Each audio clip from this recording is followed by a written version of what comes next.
¿Sabía usted que leer puede mejorar su desempeño sexual y sus relaciones de pareja? Bienvenidos a Comunicación para el Bienestar. Yo soy Ivette Serna y presento a mis compañeros Claudia Pérez. Hola Ivette, hola José Luis. Hola. Y José Luis Flores. Hola compañeras. El lenguaje. Las palabras. Construyendo ideas. Imaginando mundos. Somos encuentros. Somos comunidad. Somos comunicación para el bienestar. Y justamente en el programa de hoy vamos a hablar de los beneficios de la lectura o cómo se relaciona la literatura con el bienestar. Y entonces, Claudia, ¿por qué no empezamos un poco hablando qué es la literatura y para qué nos sirve? Pues yo no encajonaría la literatura en un concepto así tan estricto. Yo realmente lo definiría tal vez como algo que nos pueda ayudar la literatura en sí es el uso de la lengua, ya sea de manera oral o escrita, ¿no? Y entonces lo quitaría de estos formalismos, ¿no?, que estamos acostumbrados o que nos han acostumbrado a ver la literatura. Entonces para mí ese sería. José Luis, ¿cómo la definirías tú? Sí, me parece como bien interesante pues esa perspectiva, pues, de sacar un poquito a la literatura de esos formalismos. Y sí, me gustaría como centrarla en la palabra como tal, ¿no? Es decir, es un arte o una forma de arte vinculada a la palabra. La palabra sería como el vehículo con el que se expresa. A final de cuentas, la literatura busca expresar, busca enganchar hacia los sentimientos, hacia las sensaciones de la gente, ¿no? Me parece bien interesante lo que dicen porque generalmente acá hemos discutido de cómo la palabra tiene un poder creador, un poder transformador, pero acá agregamos otro elemento que es una función artística, ¿no? El arte como una manifestación de la expresión del ser, del individuo, ¿no? Alejando, acoto aquí la palabra artística de todo elitismo, de todo idea de la alta esfera cultural o intelectual, sino como una manifestación del propio ser y su expresión, ¿no? Entonces, necesariamente desde ahí estaría vinculado a a otros procesos, ¿no?, tanto personales como sociales. Y desde ahí, claro, ¿cómo podríamos definir, si es que hay, una función social de la literatura? Pues yo lo vería desde una parte transformativa, ¿no? Que la literatura nos puede transformar a nivel personal, pero también a nivel social, porque incluso porque intervienen en la literatura como varios aspectos, entre ellos la imaginación. Otro podría ser como esta atención, la atención que le pone un individuo a un libro, a un escrito, a la palabra, ¿no?, que hace que también, bueno, pues reflexiones en algunos casos, que te hace imaginar escenarios, y entonces la literatura en sí se vuelve muy rica justamente por esa acción o esa función, ¿no?, por así decirlo, que crea en ti. Y otro aspecto puede ser la parte contemplativa, ¿no? También a través de las letras también podemos contemplar, ¿no? Y por eso es tan importante también que la literatura la veamos como esta parte de la expresión también oral, ¿no? Oral y también escrita y artística, por supuesto. Dicen por ahí, José Luis, que uno no es el mismo cuando empieza a leer un libro que cuando lo termina de leer. Es justamente esa transformación que nos habla Claudia, ¿no? ¿Cómo impacta esta transformación personal al leer un libro en mi entorno, ¿no? En mi relación, como decía al principio, con mi pareja, a lo mejor para pelear menos, para pelear más, ¿cómo impacta en mi comunidad, cómo me desarrollo? ¿Qué pasa ahí? Es que siempre hay una relación, aunque se entiende que la literatura es ficción, pero siempre hay un entorno espejo, ¿no? Es decir, la literatura muchísimas veces funciona como un referente de la realidad. Es decir, la literatura no tiene un referente propio, no tiene un referente que lo invente, que se quede de la nada, sino siempre hay un referente social y ella lo estás vinculando con lo social. Y esas transformaciones, esas detonaciones que puede llegar a generar la literatura, pues van más allá a lo mejor de la transformación personal, ¿no? podría llegar a generar una transformación social. Hablábamos de Los Miserables como una obra, por ejemplo, que retrata, ¿no?, las condiciones de vida, pues, en torno a la Revolución Francesa o previo a la Revolución Francesa. Que detona de alguna manera. Y puedes encontrar libros previo a la Revolución Mexicana, durante el Porfiriato, México Bárbaro, por ejemplo, que era una crónica que se escribe desde el periodismo, pero bueno, se puede entender, puede haber como una referencia literaria ahí, en donde de alguna manera fue de los muchos detonadores, pues, y cuestionadores, pues, de la realidad social que se estaba viviendo en México en aquella época, ¿no? Entonces hay libros que no solamente apelan como a la transformación personal o de mi entorno más próximo, sino que hay libros muchísimo más trascendentes que pueden llegar a tener tanta importancia, que pueden llegar a tener se pueden ser detonadores, pues, del cambio social, pero empiezan por ser un reflejo de lo social. Entonces hay una vinculación entre la literatura y lo social, desde luego, ¿no? Fíjate, ahorita dijiste que era un trabajo periodístico, de México Bárbaro, y que incluso desde ahí habría un tema literario, pero sin embargo el periodismo es un género literario también, ¿no? Aquí habría que discutir sobre la ficción o no ficción de la literatura, pero incluso, bueno, la filosofía es un género literario. El ensayo, los mismos libros sagrados de todas las religiones son piezas de la literatura, ¿no? Entonces, como decía Claudia, cualquier cosa que use la palabra para manifestar algún tema, ya sea de nuestra intersubjetividad o de impacto macrosocial, como es un tema de la revolución, pues tiene que catalogarse como literatura, ¿no? Y hago esta aclaración, digamos, porque creo que hay una necesidad un poco de desacralizar quitar de la élite a la literatura y aquellos que tienen pues el acceso o el hábito de la lectura, ¿no? ¿Cómo empezamos a desacralizar la literatura como un objeto de élite o una actividad de élite y la pasamos a la vida cotidiana? Pues una vía podría ser desde el lenguaje, ¿no?, que utilizamos. ¿Por qué? Porque a veces nos referimos, por ejemplo, a una persona que estudia literatura, o así lo manifestamos, ¿no?, al momento de expresarnos, como que es una persona que no va a encontrar un empleo, ¿no?, que mejor dedícate a otra cosa porque eso no te va a dar frutos.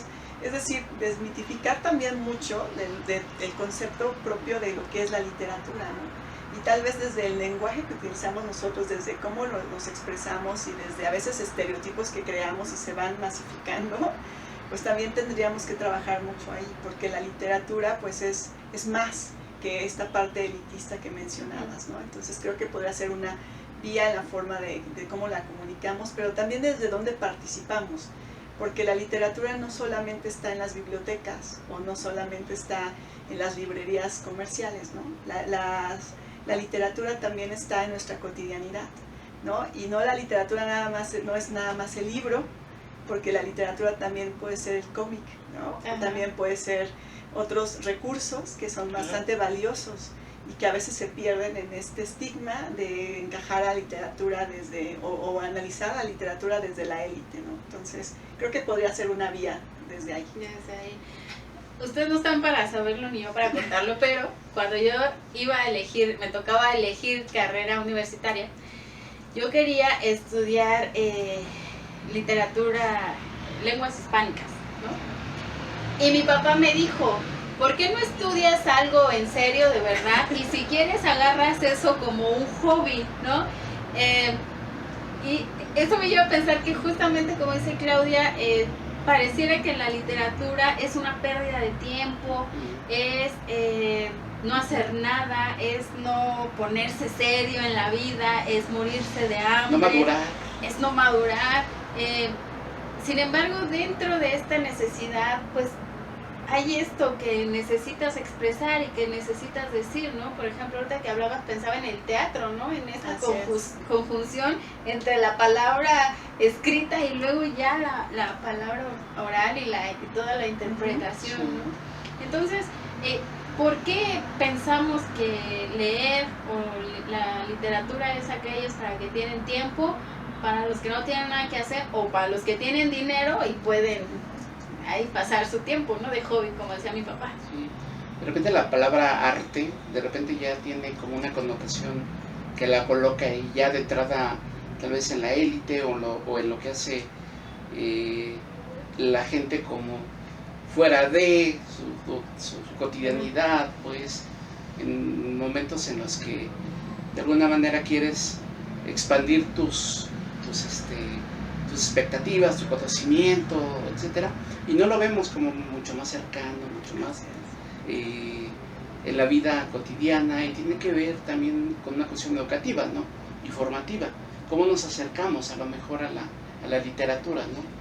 A partir como de la obligación o del mandato, ¿no? Es decir, en la secundaria o en la primaria te ponen a leer un libro, ¿no? Entonces ya todo lo que tenga que ver con obligación, ya de entrada, ya hay un demérito, ¿no? Entonces libros muy buenos, los clásicos de Juan Rulfo, por ejemplo, ya de entrada ya tienen un demérito porque los tuviste que leer, porque el profesor o la profesora te lo mandó.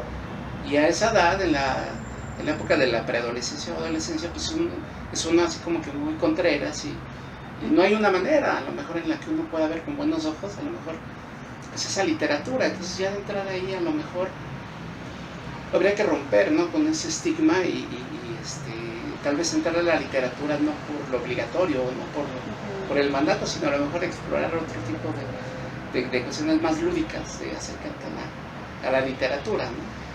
Mira, te dijiste la palabra sacralizar, y yo diría también la sacralización del libro como un arte objeto es peligrosísimo, ¿no? Enseñarle a los niños que los libros no se rayan, que los libros no se escriben notas, que los libros no se doblan, que se tienen que forrar porque no se pueden maltratar, no les puede dar ni el aire ni el polvo. O sea, un libro pues tiene que estar, bueno, más impecable que el jarrón de la abuelita, ¿no? O sea, el libro es un objeto no nada más sacro, sino de culto, ¿no? Y de ornamento. Y de ornamento, así, además es para adornar, ¿no? O sea, porque una casa con un librero y muchos libros se ve nice, ¿no? Entonces, pero esto también forma barreras entre pues el niño, digamos, en el primer acercamiento, o entre el adulto, o entre el joven, que entonces ya ve muchos impedimentos para acercarse a ese tema, ¿no? Sin embargo, al alejarlo de el libro, al alejarlo de la literatura, al alejarlo de la posibilidad de la lectura, también una cuestión muy importante, y ya vamos entrando un poco más en la cuestión del bienestar, lo estamos alejando de factores o de un factor que pueden beneficiar su propio bienestar, y no nada más en una cuestión intelectual informativa, sino de salud, ¿no? Y justo saco esto a colación, Clau, porque hay una palabra, bueno, hay toda una corriente teórica que encontré, yo no sabía que existía, que se llama justamente biblioterapia, que es utilizar la lectura para mejorar no solo ya a personas que están padeciendo una enfermedad, sino como una herramienta preventiva para ciertas enfermedades, ¿no? Tal como a lo mejor checarte la presión la ansiedad, hora, ¿no? Emocionales. ¿Cómo ves esta corriente, Clau? Pues a mí se me hace, además de interesante, se me hace necesaria, porque sí, yo pienso que como seres humanos siempre vamos como buscando muchas opciones que nos hagan sentir bien, y creo que la literatura es una vía. Y entonces verla como incluso más allá de leer, y de leer por obligación, como lo estábamos comentando, pues que realmente también funcione como terapia, es como una muy buena opción. ¿Por qué? Porque pues considerando también incluso los contextos tan difíciles que estamos atravesando, de pandemia, de guerra, etcétera. Entonces creo que se me hace un muy buen camino, una buena vía para incluso quitar el estrés, para quitarle la ansiedad, pues sobre todo también a veces para curar el alma, ¿no? También, que eso es bien interesante también, ¿no? Y aspecto muy introspectivo de donde la literatura también actúa sobre las personas o sobre uno. Entonces creo que las bondades son infinitas y los beneficios también son infinitos de la literatura. Fíjate, Claudia, eso es algo bien importante. Dijiste que en épocas de guerra, funcionan los libros, ¿no? Y no es casual que tenemos muchas narraciones, muchos testimonios de que justamente en periodos de guerra la gente se refugia en los libros o en cierto tipo de literatura, ya sea la Biblia, ya sea el Corán, ya sea el Talmud, ya sea ¿no? cualquier otro libro, incluso las mismas historietas, ¿no? Exacto. Mencionábamos que también son literatura y que también funcionan para este tipo de terapias. La revista ilustrada.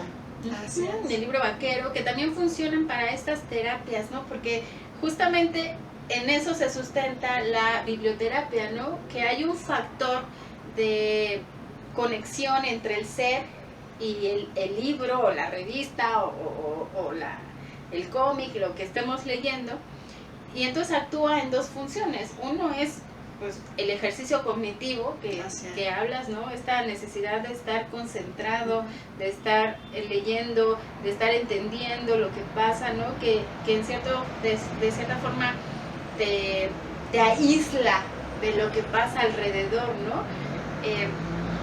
Y entonces, José Luis, ¿cómo podemos utilizar esta herramienta como para nuestro favor, ¿no? No nada más como sitio de refugio, sino como ya dijimos, casi como un tema de medicina alternativa casi, ¿no? Es que hay 2 o 3 palabras que hemos como que propuesto que se desacralicen, por así decirlo, ¿no?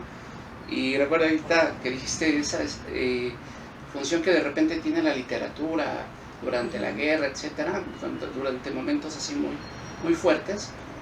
Es correcto, desde usos y gratificaciones, desde la teoría de usos y gratificaciones, se ve que cada medio de repente cumple como con diferentes funciones y proporciona diferentes gratificaciones.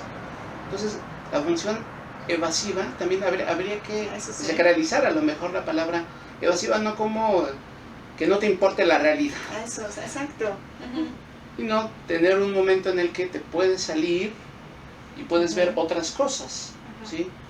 Muchas veces la propia literatura puede ser una guía acerca del qué hacer, o cómo son otras realidades, cómo ha actuado la gente en otros momentos, en otras circunstancias, algo que a lo mejor te pasó a ti, ves ahí un reflejo, a lo mejor de qué hizo el protagonista o qué no hizo. Y bueno, eso puede ser como una guía, eso puede mejorar tu vida. Y ya de entrada, si haces algo placentero, si es algo que te gusta, pues ya de entrada eso ya te proporciona un bienestar. Sí. Ya de entrada, ¿no? Ya desde luego el que te calma, te puede llegar a calmar la ansiedad, desde luego, ¿no? Hay niveles de abstracción, niveles de concentración, desde luego, ¿no? No de la literatura, la lectura en general es muy benéfica, ¿no? En ese sentido.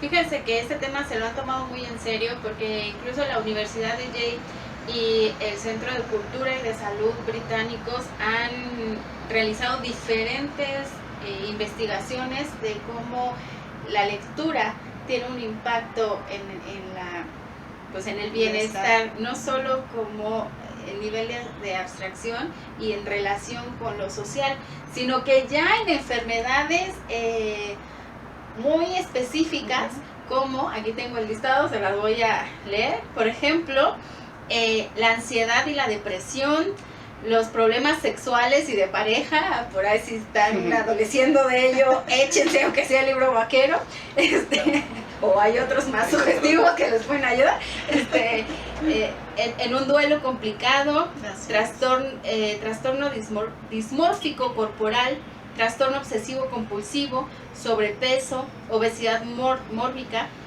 trastornos de déficit de atención y trastornos de conducta alimentarias, ¿no? Pero que tienen que ver con cuestiones de ansiedad. Por ejemplo, no se han encontrado evidencia que funcione para tratar la anorexia, pero sí para otros trastornos alimenticios relacionados con la ansiedad, como la bulimia o comer compulsivamente, etcétera, etcétera. Entonces, Clau, esto ya nos dice mucho sobre los beneficios, ¿no?, de la literatura. Entonces, hemos hablado que generalmente es un tema de élite. Entonces, bueno, ellos podrían tener acceso a estos beneficios consciente o inconscientemente.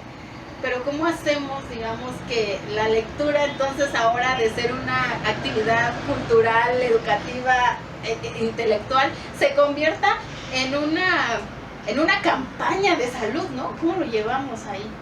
Pues también hay como varias ideas, ¿no?, estrategias que algunas incluso las han puesto en marcha, han funcionado. Por ejemplo, ahorita me viene a la mente el viaje al metro con lectura, algo así, no recuerdo muy bien la campaña, en donde el transporte público te presta algunos libros, etcétera, donde vuelves, etcétera. Hay esfuerzos valiosos, sin embargo creo que sí tendríamos que apostar por abrir más espacios, pero más espacios que sean como en beneficio comunitario, y espacios que no nada más sean esta biblioteca fría, ¿no?, a la que estamos acostumbrados, ¿no?, en donde el silencio, en el ver, etcétera, sino que sean también espacios donde haya también la conversación. Digo, si bien es importante que a veces puedas leer en un espacio silencioso, con algunas restricciones de ruido, no lo sé, creo que también valdría mucho la pena apostar como por modelos tal vez más abiertos, ¿no?, en donde la literatura no nada más sean los libros,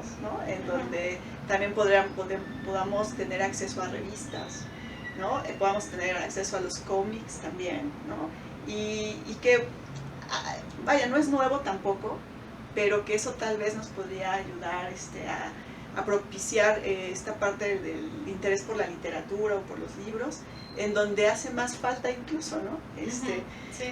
No sé, en espacios más urbanos, ¿no? Por ejemplo, yo pienso que funciona mucho la parte del club de lectura, ¿no?, que a veces se ve más como de la mamá o de la tía, etcétera, pero yo creo que también eso funciona donde haya también discusión, porque eso creo que podría ser muy rico. Es decir, yo puedo leer el libro, pero si lo comparto con alguien más de la comunidad, por ejemplo, me puede enriquecer todavía más, y puedo también comparar puntos de vista, ¿no? Entonces, si eso todavía lo llevamos más allá de la lectura y de la discusión en grupo, por ejemplo, si lo llevamos a la parte de la acción social para transformar algo, pues sería todavía lo ideal, ¿no?, ir hacia allá.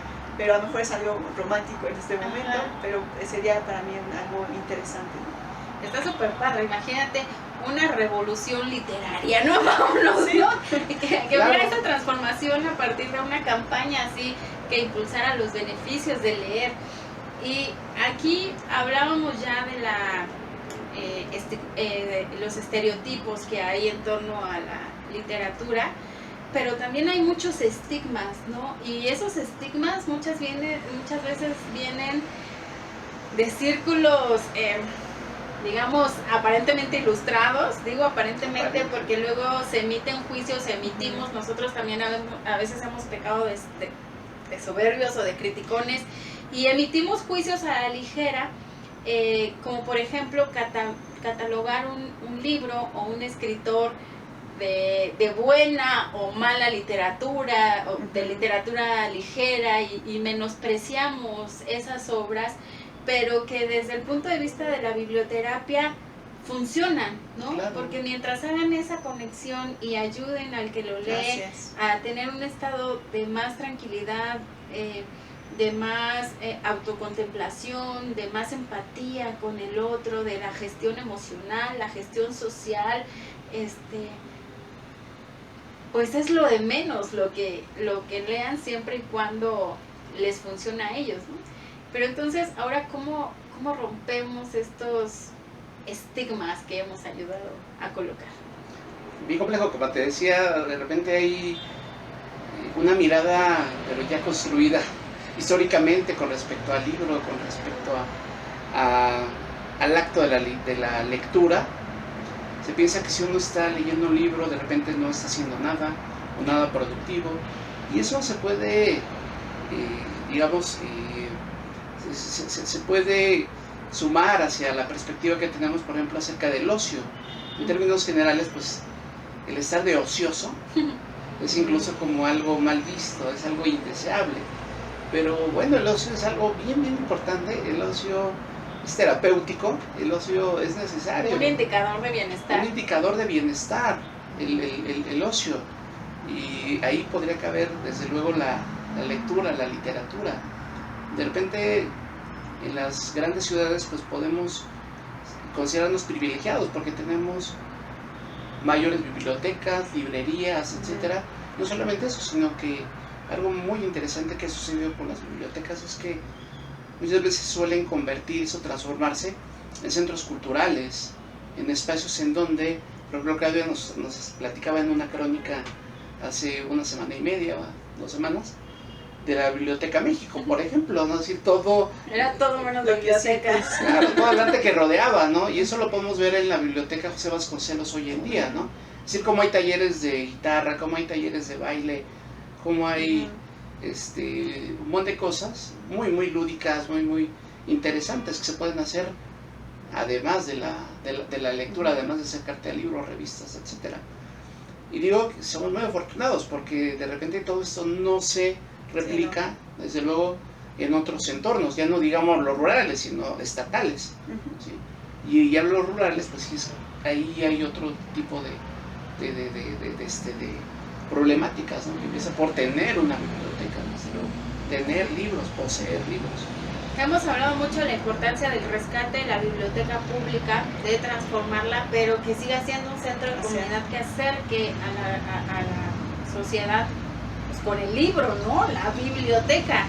Pero desafortunadamente han ido desapareciendo, han ido cayendo en desuso, el acervo es muy pobre y a veces malísimo.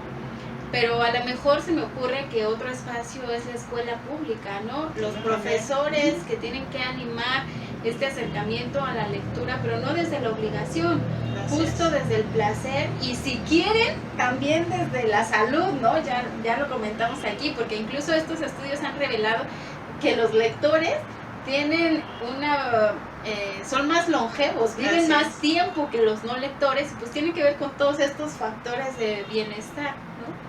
Pero Clau, tú como maestra, por ejemplo, también sabes que hay muchas limitantes a la hora de querer acercar, digamos, de forma amable la literatura, ¿no? ¿Cuáles son estos problemas que tendríamos que sortear si queremos, de verdad, ser un país... no me gusta ser no un lector. país de lectores, pero... Pues para mí sería importante, y lo digo por experiencia, sería como sí propiciar la lectura porque es necesaria, ¿no?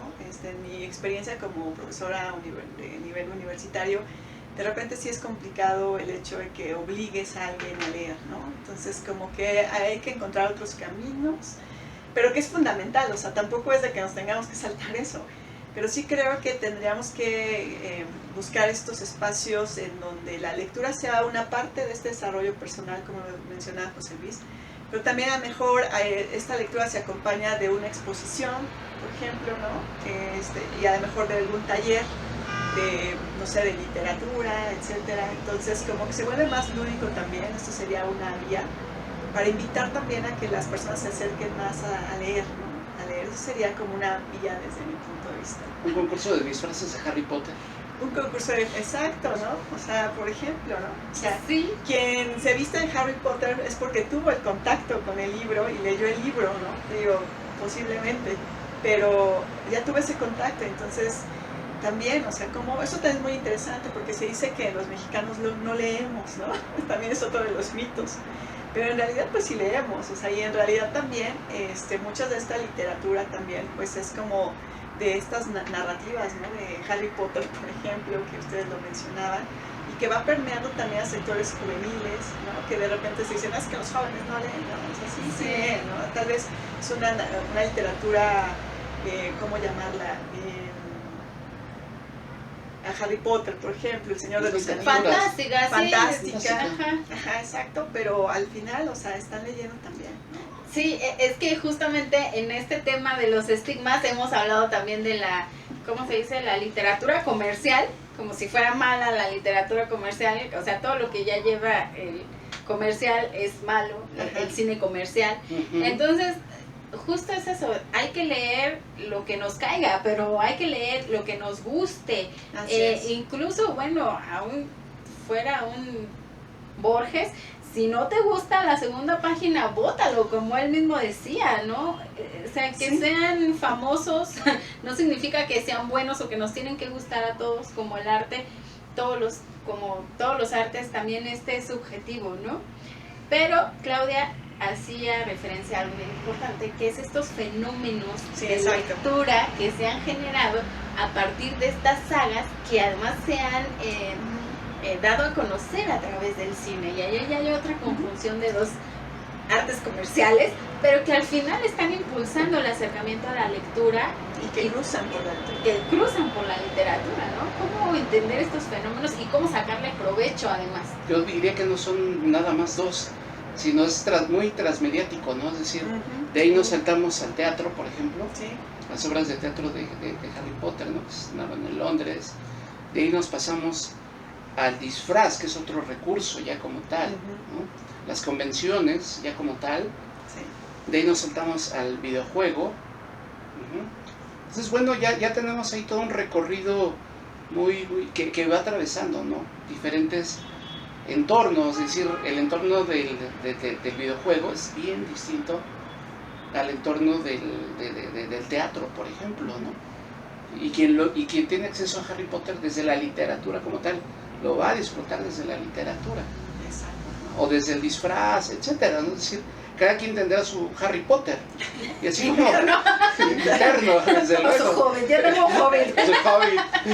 Y así como hablo de Harry Potter, pues puedo hablar de otros personajes. Y era justamente lo que iba a decir,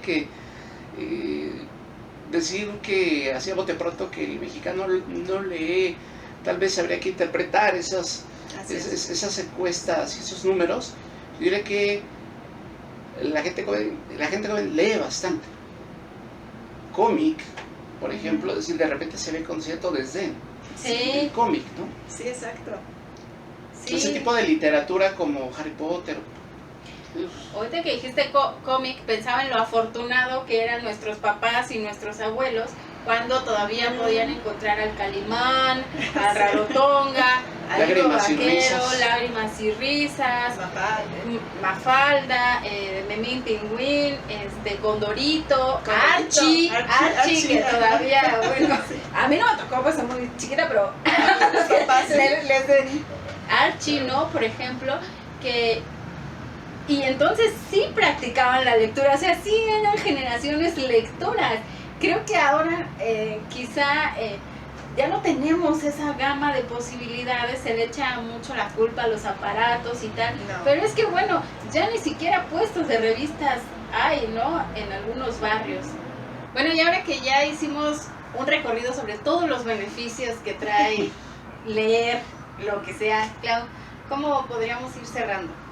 Pues de todo lo que estábamos mencionando, yo apunté como 4, 5 palabras que se me hacen interesantes y que creo que reflejan mucho todo este mundo de la literatura. Uno que fue el que mencionó José Luis, que es el espejo, ¿no? Y me identifico mucho con eso porque al final también la literatura es ese espejo.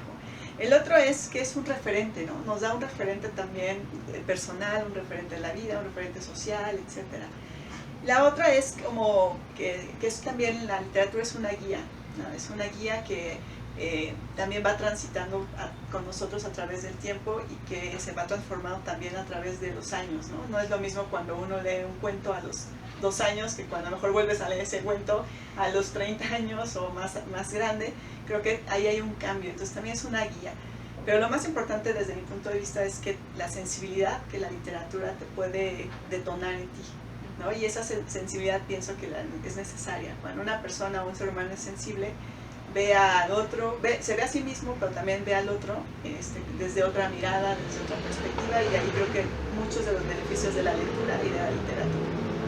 Fíjate, dijiste algo bien importante. La lectura siempre te dice lo que necesitas escuchar. Ajá. En serio, si necesitan oír lo que quieren escuchar, pónganse a leer lo que sea. Porque justo eso, ¿no? El valor de la relectura es que siempre nos dice algo diferente según el contexto en el que lo estemos leyendo, ¿no? Así. Entonces, ¿cómo podríamos ir cerrando, José Es Luis? como el I Ching, que lo abres y Sí, o como la Biblia, ¿no? Claro. Que abres para encontrar tu respuesta. Esa relectura siempre te va abriendo caminos y te dando esas guías, como dice Claudia, ¿no? Llevamos 25 siglos, más de 25 siglos con una cultura lectora. Casi podríamos hacer una historia de la humanidad, podríamos leer la historia de la humanidad a partir de la literatura, no a partir de los libros de historia, sino a partir de la literatura como tal.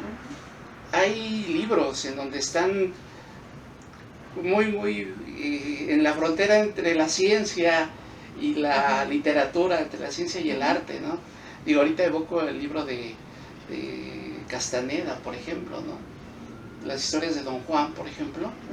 Bueno, ahí se mezcla totalmente esos elementos fantásticos, esos elementos mágicos, pero desde la antropología. ¿Por qué no nos dices de qué hablan este libro? Las enseñanzas de Don Juan, bueno, es toda una serie, toda una saga, que habla acerca de, es un antropólogo, está haciendo una investigación sobre chamanes y sobre plantas de poder, plantas que aquí le llamaríamos alucinógenas. Y entonces Castaneda pues termina siendo alumno pues de Don Juan, que es el chamán, que es el brujo, que es el agente de poder que lo va instruyendo y que lo va llevando como por una preparación no solamente física, sino mental, psicológica, espiritual, para convertirse justamente en un chamán, una persona de poder en el buen y en el mal sentido de la palabra, pues. Entonces, ahí es en donde la antropología ya no te alcanza, sí, para entender muchas cosas que vienen ahí. Y por ponerte un ejemplo de esas historias que a final de cuentas van transitando entre la ciencia y entre la literatura. El mismo Marx de repente tiene frases que nos pueden sonar como muy literarias, ¿no? Un fantasma recorre Europa, el fantasma del comunismo, de esa figura fantasmal, ¿no? Es bien interesante y muy literaria, ¿no? Muy metafórica. Los hijos de Sánchez, los escritos de John Kenneth Turner, por ejemplo, durante la Revolución, el de los hermanos Flores Magón, por ejemplo, que son joyas, ¿no? Y al final de cuentas transitan entre el periodismo, sí, la claro, ciencia, la literatura, filosofía, desde luego, ¿no? Entonces, bueno, es todo un mundo bien interesante y casi podríamos entender la historia de la humanidad a partir específicamente de la literatura. Sí. Bueno, pues yo cerraría diciendo que el libro no es un objeto decorativo ni un objeto de culto, aunque sea religioso. Un libro debe ser un objeto cotidiano, sí, como el celular. Sí, exactamente. Traerlo en la bolsa como el cubrebocas, ¿no? Es más, no traigan cubrebocas, pero échense algo que leer, aunque sea lo que ustedes quieran. Desde la parte intelectual, formativa, claro que tiene beneficios la literatura, pero también es una realidad que desde la parte médica y del bienestar, leer contribuye a que ustedes se sientan mejor, tengan una vida más longeva y sobre todo una mejor calidad de vida. Así es que, como diría el caído en desgracia, hay que leer lo que ustedes quieran y lo que a ustedes les guste. Pues muchas gracias, Clau, muchas gracias. Luis, y muchas gracias a ustedes. Hasta la próxima. Hasta luego.